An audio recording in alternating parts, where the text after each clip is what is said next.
Bienvenue à ce 4e balado présenté par le projet Fou du français de l'Union des municipalités du Québec. Très contente encore une fois de vous retrouver aujourd'hui pour un autre sujet dont j'avais hâte d'aborder. Ça fait depuis le début qu'on sait un peu les sujets qui vont être abordés durant les balados. Et aujourd'hui, en fait, c'est un sujet qui m'intriguait énormément. On va parler de l'atelier L'Affaire Forgée. C'est en collaboration avec le Cheval de Fer. Et mon invité aujourd'hui, Geneviève Dupuis. Allô? Bonjour. Comment ça va? Ça va bien, ça va bien. Super, je suis contente de te voir parce que tu es responsable de plusieurs projets au Cheval de Fer durant les derniers balados. Tout le monde a mentionné ton nom au moins une fois. Et là, ça me fait rire que tu sois là aujourd'hui en étant mon invité pour parler de ce projet-là. Je me dis, tu dors-tu de temps en temps ou tu es en organisation de projet à 100%? Oui, je dors, il faut. Mais c'est tellement passionnant travailler puis comme mettre du temps pour le Cheval de Fer, la bécole, que je compte pas trop mes heures. Oui, bien, ce qui est plaisant, c'est que c'est concret, puis j'imagine que c'est ça qui te plaît toi aussi en tant qu'intervenante. Ben, tu sais, dans le fond, je te parlerai plus avec mon chapeau de prof parce que j'ai pas vraiment de formation en intervention, mais avec le temps, j'ai développé quelques outils, disons.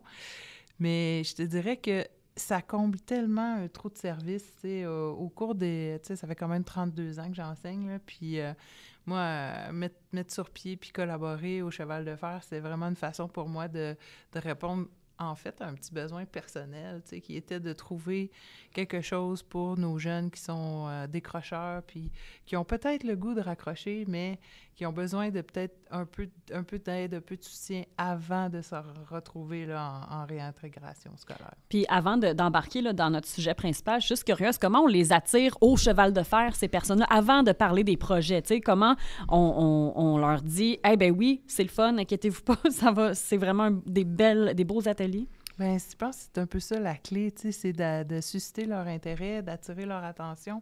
Puis je te dirais, c'est beaucoup aussi la collégialité, là. Tu sais, s'il y en a 2-3 qui viennent faire un tour, bien, ils amènent des amis ou... tu sais, nous autres, on a plein de cordes là, à notre arc là, pour essayer de susciter leur attention. Tu sais, ça peut être justement par des projets qui se déploient puis qui sont visibles dans la ville. Ça peut être aussi juste le fait qu'on dépanne aussi avec la nourriture. Ça peut être aussi parce qu'il y a certaines intervenantes d'autres organismes qui viennent faire des tours puis qui les amènent.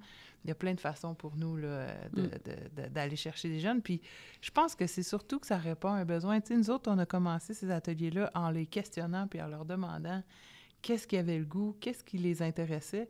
Fait que c'est sûr que si on répond à leurs besoins, bien, ils vont être présents. Puis penses-tu que c'est ça qui manque dans le réseau scolaire? Puis penses-tu qu'un jour, ça va être intégré dans le réseau, tu sais, mettons, entre guillemets, là, normal, le réseau qu'on connaît, là?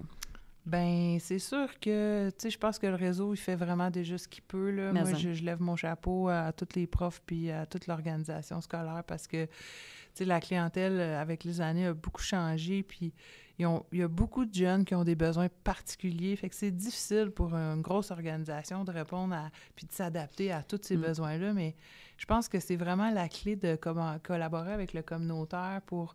Tu sais, moi, j'ai lu un peu, là, tu sais, comme Égide Royer, il parlait de beaucoup de petits projets particuliers, tu sais, adaptables.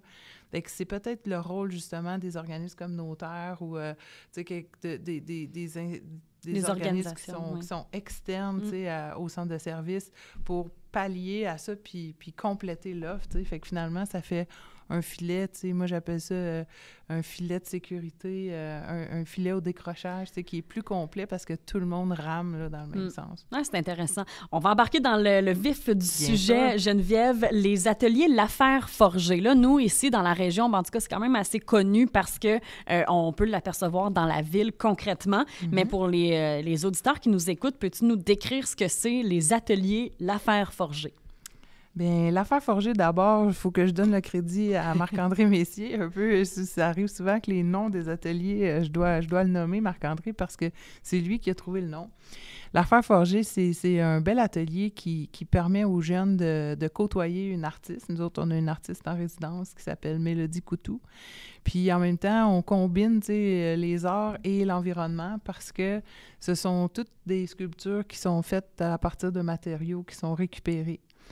Puis depuis qu'on a notre atelier de réparation de vélo, on a encore plus de matière. Donc, c'est sûr que l'artiste, qu'est-ce qu'elle fait souvent, c'est qu'elle va se promener soit à l'éco-centre, puisqu'on a une belle carte blanche de la ville. On peut aller à l'éco-centre chercher des matériaux.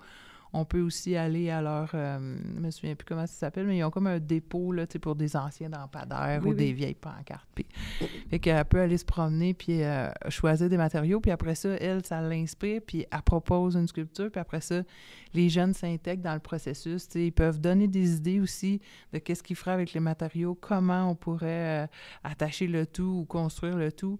Puis après ça, tout le monde se met à l'ouvrage, puis on crée la sculpture tout le monde ensemble. C'est souvent un processus d'1 an. Oui, mais cette artiste-là, elle était supposée d'être ici avec nous. Elle est tellement occupée. C'est une artiste de renom. On la salue d'ailleurs parce qu'elle fait un travail formidable. Mais comment vous avez entré en contact avec elle?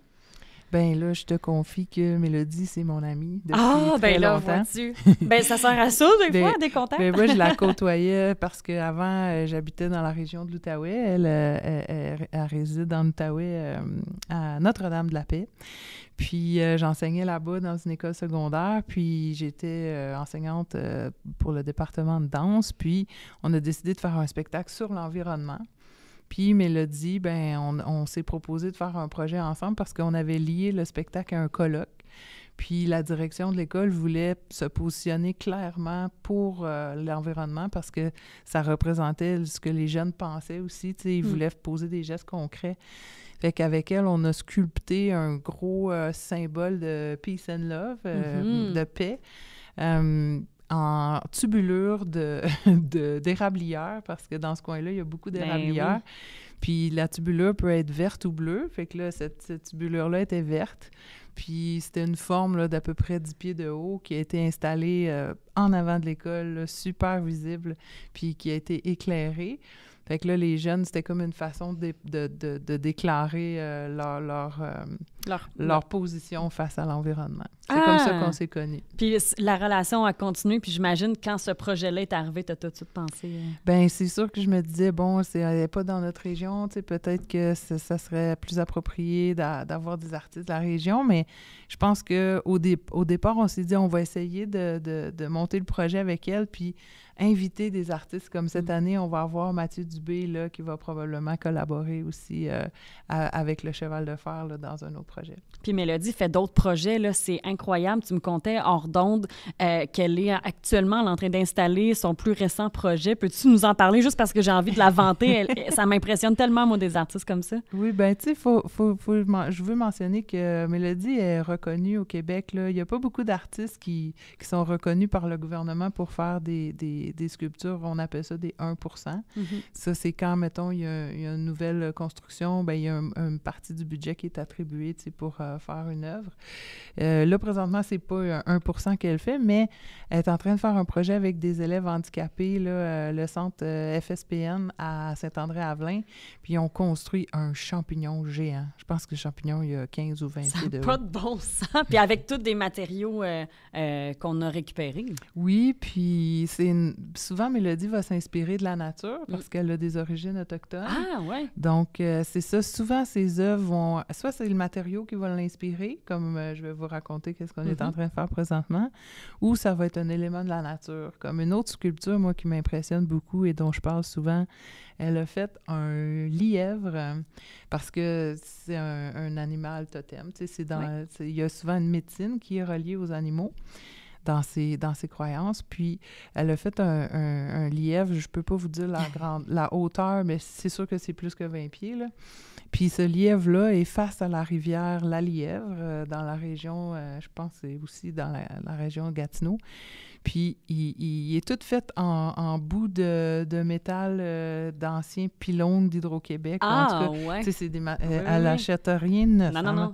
Puis, il tient dans ses mains ce qu'on appelle un wapum.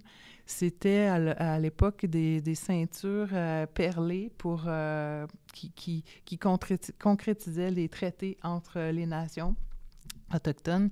Puis elle a pris des isolateurs là, de céramique là, qu'on voit là, sur les poteaux d'Hydro-Québec, des rouges et des blancs. Ça représente les perles.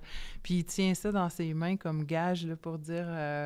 en tout cas, je me souviens pas du titre là, de cette œuvre-là, mais si pour voir des œuvres de Mélodie Coutu, on tape là, sur Internet son nom, puis... elle a au moins une trentaine d'œuvres à son actif. C'est assez incroyable ce qu'elle peut amener à nos jeunes ici au Cheval de Fer. On va en parler de l'atelier parce que, oui, les jeunes, j'imagine, apprennent à construire quelque chose, mais autre que ça, qu'est-ce que ça donne concrètement à ces jeunes-là? Bien, je dirais, premièrement, tu sais, ces jeunes-là, nous autres, souvent, on n'a pas que des jeunes issus de milieux vulnérables, mais on a souvent des jeunes qui ont besoin d'être stimulés, qui ont besoin de côtoyer des adultes significatifs, qui ont envie aussi qui sont curieux, tu sais, qui veulent découvrir des nouvelles choses. Puis Mélodie, elle a une particularité aussi, c'est qu'elle apporte un côté atypique, parce que c'est une personne qui est quand même assez autodidacte, là. Elle a appris la soudure en côtoyant des soudeurs, tu sais, d'ailleurs, son soudeur... principal et notre chef d'atelier au Cheval de Fer. Okay. Oui, c'est elle qui a tellement parlé de ses projets avec les jeunes qu'elle a réussi à le convaincre de venir nous donner du temps, parce qu'il est aussi chef mécano au Cheval de Fer, Daniel Bennett.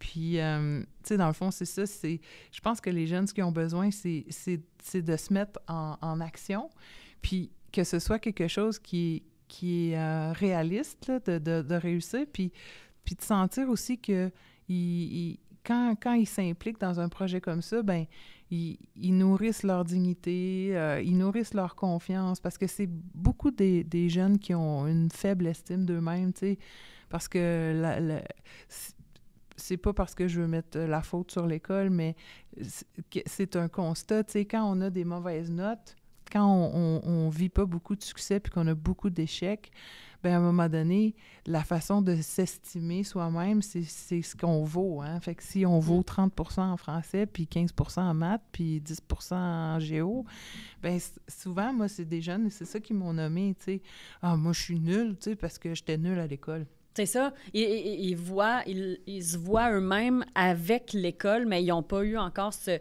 réflexe-là de se voir à l'extérieur, de se projeter à l'extérieur. Oui, ils n'ont pas eu la chance, dans le fond, de vivre des projets à l'extérieur de l'école, puisque ce serait tout à fait normal qu'ils soient à l'école. Oui. puis ben, de participer aux ateliers de la Fer forgée, bien, Mélodie, elle a une belle écoute. Fait que là, s'ils arrivent avec des idées, ou des fois aussi, ils ont des connaissances ou ils ont des capacités, des talents manuels. Tu sais, là, ils opèrent des perceuses à colonne, puis je connais pas tout le nom des outils, là, mais tu sais, ils sont souvent très manuels, puis ils ont beaucoup d'imagination. Donc, quand on cherche, mettons, de quelle manière on va faire venir ça? On va le rifter. Ah non, on va plutôt percer. Puis là, on dirait qu'ils oublient son « où », puis ils oublient le temps. Puis là, ils sont juste concentrés sur résolution de problèmes. Puis quand c'est résolu, quelle fierté on voit dans leurs yeux, c'est super. Bien, puis oui, de le réaliser, mais de le montrer aussi. J'imagine que c'est une grande fierté parce que ces personnes-là, comme tu l'as dit, bon, des succès à l'école, ils en ont peut-être pas eu beaucoup. Puis des notes, bien, souvent, on est fiers de montrer quand on a une bonne note. Quand on a une moins bonne note, bon, on s'en vante pas nécessairement. Bien là, ces projets-là sont montrés au public. Parle-nous de ces projets-là qui ont été réalisés. Bien, ça, je dirais, c'est vraiment un bon coup. Bien, tu sais, c'est une belle collaboration avec la ville, avec le centre de service, cet été avec la marina de Valleyfield, parce que ben, les sculptures sont exposées quelque part. Tu sais, on a une sculpture qui s'appelle Rayonnement sur la rue Moko, derrière le Canadian Tire, qui a été inaugurée à l'automne passé. Puis, qu'est-ce qui arrive, c'est que puisque les sculptures sont permanentes, sont installées dans la ville, bien, oui, il y a l'inauguration, mais les jeunes, ils retournent, ils vont faire un tour, ils vont le montrer, ils passent en voiture. « Hey, c'est moi qui ai fait ça! » Il y a des plaques commémoratives, tu sais. Mélodie, elle prend vraiment le temps de noter tous les noms des jeunes qui passent dans les ateliers. Même s'ils viennent une fois, 2 fois, ils ont participé, fait qu'on met leur nom, fait qu'ils peuvent aller voir la plaque, regarder leur nom, le montrer à leurs amis. Il y a une autre sculpture qui est installée à l'école du Nouvel Envol. C'est un colibri à gorge rubis. J'ai pas parlé, la sculpture Rayonnement, c'est 9 vélos sur des poteaux électriques. C'est des vélos qu'on a récupérés. Puis ça, on a fait ce projet-là en collaboration avec Valtech. Ils nous ont beaucoup aidés. Ils nous ont même fait des dons de matériaux pour compléter la sculpture. Puis c'est ça, les jeunes, ils peuvent, comme il y en a qui ont décidé de raccrocher, puis de venir au centre de formation générale aux adultes des Tisserands, puis ils voient le colibri dans la salle d'accueil. Tu sais, c'est quand même un colibri d'une envergure de peut-être 10-12 pieds, là, avec plein d'ailes, puis fait que là, ils peuvent voir ça. Puis on avait aussi, on a un esturgeon. Le nom de la sculpture s'appelle Esturgeon. Puis, il était exposé cet été à la Marina. C'est un esturgeon qui est fait tout en matériaux aussi récupérés, surtout des instruments de cuisine, des spatules, des fourchettes. On a fait toutes les nageoires avec ça. Puis, c'est ça, il était exposé tout l'été grâce à la collaboration de la Marina de Valleyfield. C'est incroyable. Puis, tu sais, c'est que ça peut être une belle motivation. Tu le vois concrètement. Puis là, tu parlais des gens qui ont raccroché parce qu'il y en a eu des belles histoires comme ça, des belles anecdotes. Oui, parce que, tu sais, dans le fond, tous ces projets... Bien là, on parle de l'affaire Forger, mais on pourrait parler des projets pédagogiques innovants en général. Ce sont des prétextes. Oui, ça a des bénéfices concrets pour le jeune que lui comprend puis que lui active ou met dans ses poches. Mais en arrière de ça, il y a aussi toute l'idée de passer du temps de qualité avec eux puis tranquillement revenir sur leur cheminement scolaire, comprendre qu'est-ce qui a fait qu'ils ont décroché, déboulonner des mythes aussi, des façons de penser qui ont des informations qui sont erronées. Il y en a plusieurs, tu sais, qui ont rencontré l'orienteur quand ils étaient au secondaire. Fait que là, ils ont eu, par exemple, des informations sur comment rentrer au DEP ou des préalables alors qu'ils étaient en bas de 16 ans. Tu sais, tout change quand tu as plus que 16 ans ou quand tu as 18 ans. Il y a d'autres options. Fait que à travers, tu sais, en train de sabler quelque chose ou de visser, là, bien, des fois, c'est des beaux moments pour transmettre ces informations-là. Puis l'autre élément qui est important, c'est qu'on est un milieu sécurisant, nous autres. Fait qu'on essaie toujours de combler les besoins ou de réduire les obstacles. Fait que si le jeune n'était pas disposé puis disponible pendant qu'il était au secondaire, puis c'est un peu pour ça qu'il a décroché, bien, on va travailler sur ces éléments-là. Peut-être que c'est le temps qu'il s'en aille lui-même en logement. Peut-être qu'il a besoin d'avoir du dépannage alimentaire. Peut-être qu'il a besoin d'un suivi plus clinique, on va le référer à des organismes partenaires. Puis une fois que tout ça va être stabilisé, bien là, ça va être le bon moment pour l'inviter à réintégrer son parcours scolaire. Oui, mais c'est intéressant aussi le processus de récupération parce que justement, ça ne prend pas des grands, je m'en vais dire des grands moyens, je parle de moyens financiers, là, dans le sens où on peut trouver un peu tout et n'importe quoi pour faire une œuvre d'art. Puis c'est une belle chose, j'imagine, aussi à partager aux jeunes de se dire, hey, tu sais, tu n'as pas besoin d'avoir tous les outils, tous les matériaux du monde, toutes les couleurs de matériel. Tu peux réussir à faire quelque chose en récupérant. Oui, exactement. Puis ça me fait penser qu'on a deux marionnettes géantes, nous, qu'on trimballe dans les festins de livres. Ah! Ouais, oui. On a une marionnette qui est un criquet. C'est quoi déjà, là? Un criquet. Y a-t-il un autre mot pour Non, je pense que c'est un criquet. Oui, je pense que ça va être ça. Un criquet géant. Puis on a aussi un tournesol qui ont tous été faits en matériaux récupérés. Puis quand on va dans les écoles, ben il y a des jeunes qui faisaient et l'atelier de l'affaire forgée et l'atelier du festin. Donc, ils ont monté une activité qui s'appelle un cherche et trouve. Les jeunes doivent essayer de nommer la matière qui a été utilisée pour faire la marionnette, toutes ces parties du corps. Mm-hmm. Puis ensuite, on essaie de retrouver l'objet d'origine. Puis c'est vraiment un bel atelier parce que ça fait réaliser aux enfants dans les écoles que, oui, quand on jette des duotangs, bien, peut-être qu'on peut faire des pétales de tournesol avec. Puis si, par exemple, on a des tripes, là, comment on appelle ça, les cure-pipes. Non, c'est pas du tout. C'est mauvaise réponse. C'est pas le pneu du vélo, mais...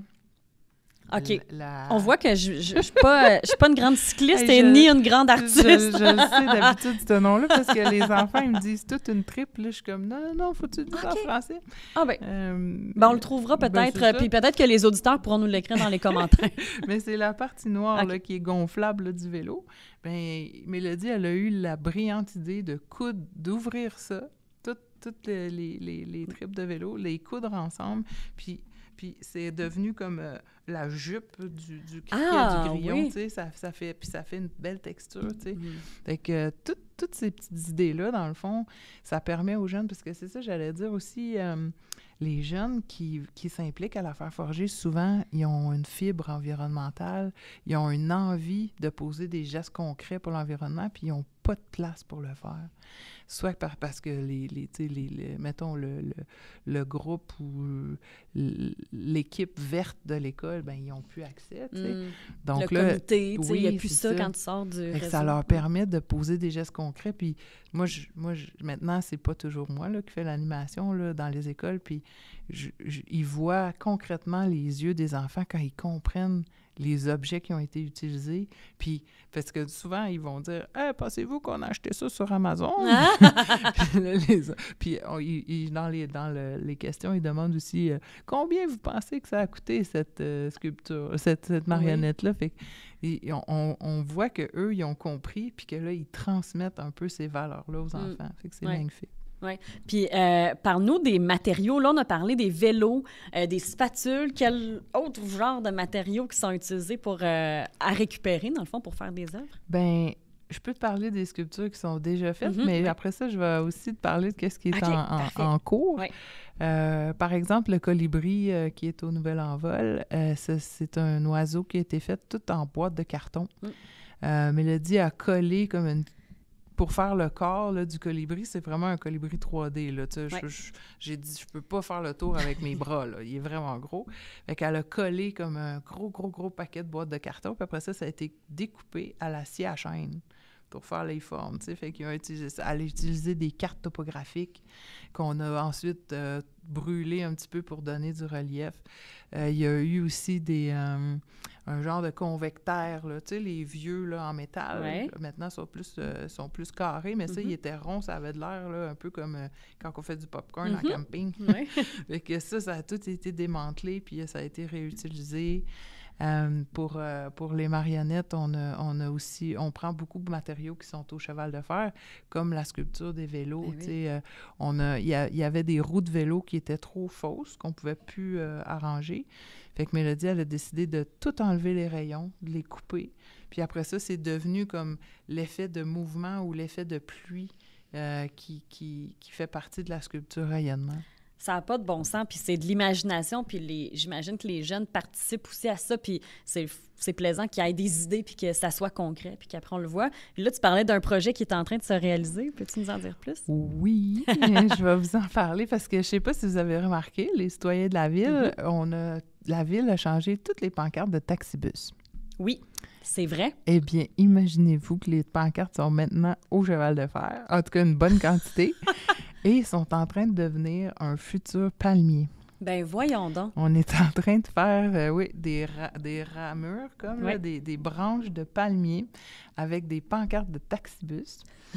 Et le corps de ces palmiers-là, ça va être des anciens lampadaires qui étaient comme...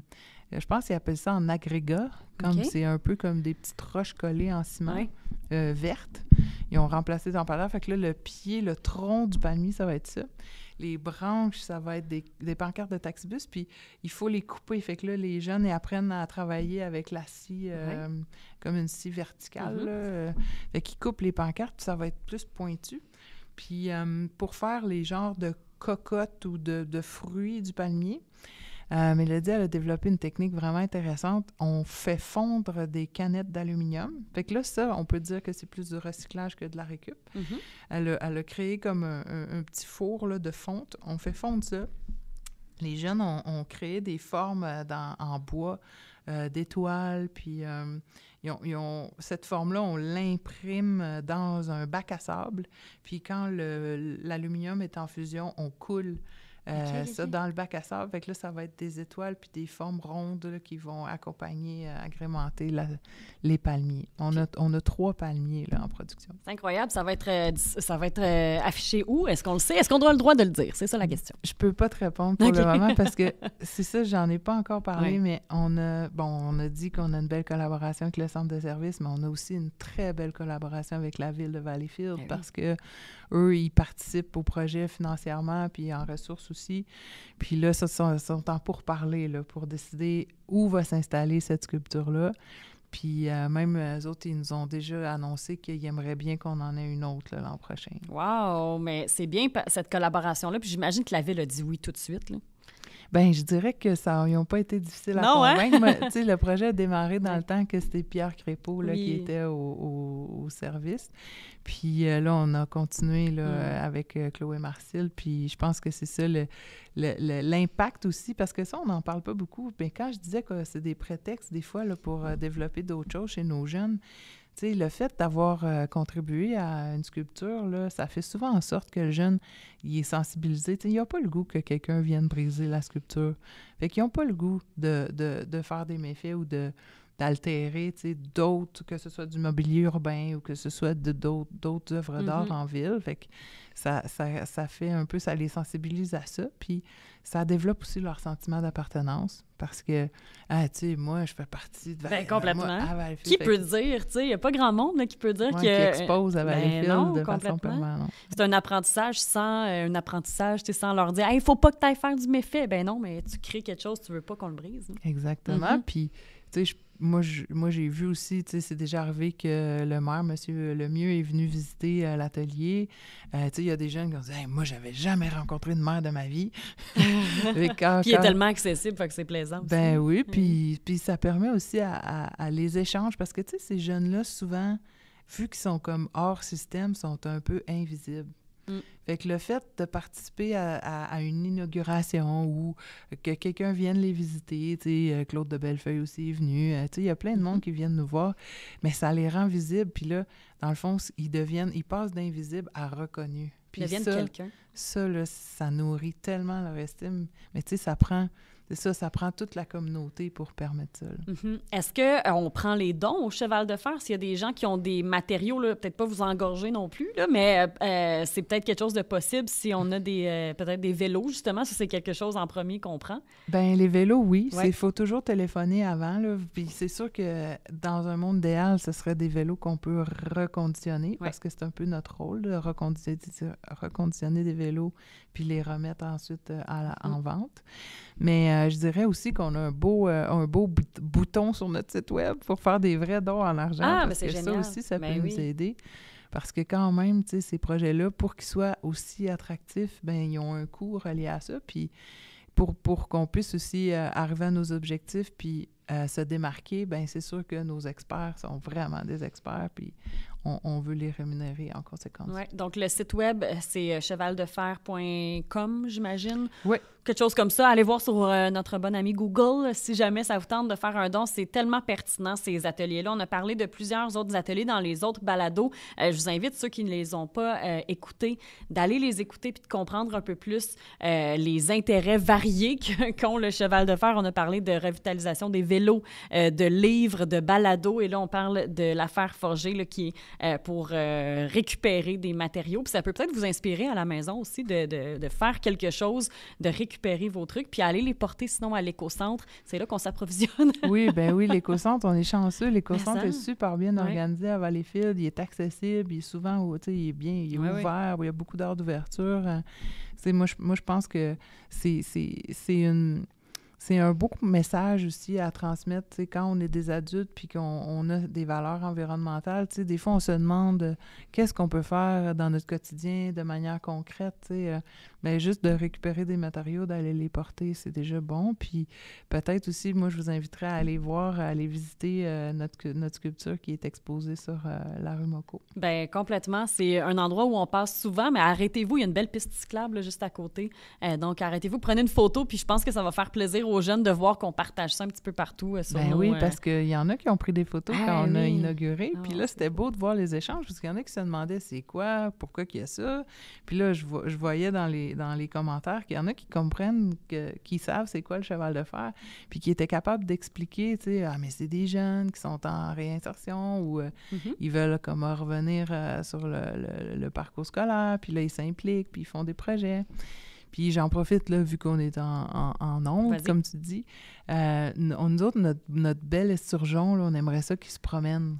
Parce que là, cet été, la marina de Valleyfield l'a accueilli, mais on est intéressé, c'est une sculpture qui doit être à l'intérieur, mais on est intéressé, si vous avez le goût, une entreprise ou une institution, un organisme, de mettre en lumière une sculpture, nous, on serait très intéressés à vous la prêter. Bien, certain, de mettre en lumière le travail que ces jeunes-là font en compagnie de vous, tous les enseignants, les intervenants, de Mélodie aussi, qui est une artiste formidable. Donc, merci. Geneviève, continue ton bon travail au Cheval de Fer, mais aussi dans le réseau scolaire. Allez voir là, la page Facebook, les réseaux sociaux, le site web du Cheval de Fer, puis n'hésitez pas à aller faire un parcours des sculptures qui sont affichées un petit peu dans notre ville de Salaberry de Valleyfield. Alors, c'est ce qui met fin à notre 4e balado présenté par le projet Fou du français de l'Union des municipalités du Québec. Il va nous en rester un à vous présenter. Je suis très contente d'animer ces balados-là. Merci beaucoup, Geneviève. Je te souhaite une belle journée. Bye bye.